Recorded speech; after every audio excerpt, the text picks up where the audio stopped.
거짓말 자주 하는 사람 주목. 당신은 어디까지가 거짓입니까? 여러분, 거짓말을 해본 적 있으신가요? 아니요, 저는 절대 거짓말 안 해요 라고 말하고 싶겠지만 사실 누구나 한 번쯤은 크고 작은 거짓말을 해본 경험이 있을 겁니다. 그렇다면 왜 우리는 거짓말을 할까요? 그리고 어떤 상황에서 가장 쉽게 거짓말을 하게 될까요? 오늘은 인간 심리와 감정의 관점에서 거짓말의 비밀을 재미있게 풀어보겠습니다. 거짓말과 인간의 본능. 거짓말은 단순한 나쁜 습관이 아니라 인간의 생존 본능과도 깊은 관련이 있습니다. 생존을 위한 본능적 전략. 원시 시대에는 더 많은 음식을 차지하거나 위기를 피하기 위해 거짓 정보를 활용하는 일이 있었습니다. 예를 들어 경쟁자가 나보다 먼저 사냥감을 차지하지 못하도록 저기 맹수가 있어 라고 속였을 수도 있죠. 이런 생존 전략이 진화하면서 거짓말은 인간 사회에서 자연스럽게 자리 잡게 되었습니다. 사회적 관계를 유지하는 수단. 거짓말은 때로는 집단 내에서 분쟁을 피하고 관계를 부드럽게 만들기도 합니다. 예를 들어 친구가 새로 산 옷을 입고 어때? 라고 물을 때 정직하게 별로야 라고 말하는 것보다 너랑 잘 어울려라고 하는 게 사회적 관계에서는 더 유리할 수도 있습니다. 여러분도 이건 어쩔 수 없이 해야 하는 거짓말이라고 생각한 적 있나요? 사람들이 쉽게 거짓말하는 3가지 상황. 사람들이 가장 쉽게 거짓말을 하는 순간은 언제일까요? 처벌을 피하기 위해. 어린 시절 실수로 접시를 깨고 내가 안 했어요 라고 했던 경험 떠오르시죠? 이는 처벌이나 불이익을 피하려는 본능적인 방어 기제입니다. 실제로 연구에 따르면 사람들은 위기 상황에서 거짓말을 할 확률이 2배 이상 높아진다고 합니다. 타인을 보호하기 위해. 흰 거짓말이라고도 불리는 이 유형의 거짓말은 다른 사람을 배려하려는 마음에서 나오는 경우가 많습니다. 친구의 기분을 맞추거나 상대방이 상처받지 않도록 하기 위해 거짓말을 하는 거죠. 예를 들어 네가 정말 잘했어라고 말하면서 상대방의 기분을 좋게 해주려는 것도 포함됩니다.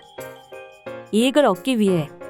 면접에서 이 일은 경험이 많습니다라고 말했지만 사실 처음 해보는 일이었던 적 있나요?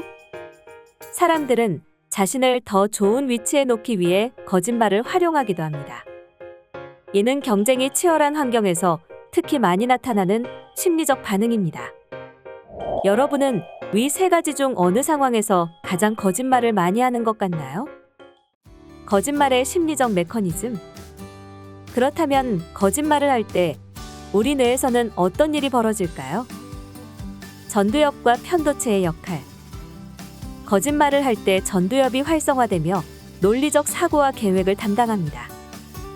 동시에 편도체는 죄책감을 느끼도록 신호를 보내죠. 거짓말이 습관이 되는 이유. 흥미롭게도 연구에 따르면 거짓말을 반복하면 편도체의 반응이 점점 둔해진다고 합니다. 즉, 처음에는 죄책감을 느끼지만 반복하면 점점 익숙해지고 더 쉽게 거짓말을 하게 되는 거죠. 여러분도 작은 거짓말을 반복하다 보면 점점 부담이 줄어든다고 느낀 적 있나요? 거짓말을 줄이는 방법.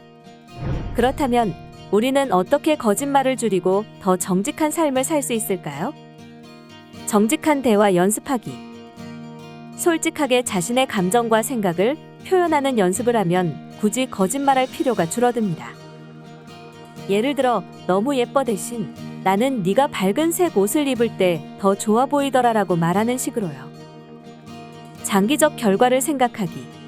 거짓말은 순간적으로 편할 수 있지만 장기적으로는 신뢰를 무너뜨릴 위험이 있습니다. 거짓말을 하면 결국 또 다른 거짓말로 이어질 수 있다는 점을 기억하는 것이 중요합니다. 자신에게 관대해지기. 많은 거짓말은 사실 자기 자신을 방어하려는 과정에서 생깁니다. 나는 완벽해야 해 라는 생각을 줄이면 굳이 거짓말을 하지 않아도 더 편안하게 대화할 수 있습니다. 여러분은 정직한 대화를 위해 어떤 노력을 하고 있나요? 결론, 거짓말은 인간적이지만 정직은 힘이 있다. 거짓말은 인간의 본능적인 반응이다. 하지만 정직하게 행동하려는 노력은 더 큰 신뢰와 관계를 만든다. 거짓말보다 솔직한 대화가 우리를 더 자유롭게 만든다. 다음번에 거짓말을 하고 싶어질 때 이걸 꼭 해야 할까라고 한번 더 생각해 보는 건 어떨까요? 오늘 이야기 재미있으셨다면 구독과 좋아요 잊지 마세요. 여러분은 언제 거짓말을 가장 많이 하게 되나요? 거짓말을 줄이기 위해 어떤 노력을 하고 계신가요? 댓글로 여러분의 생각을 나눠주세요. 다음 영상에서 만나요.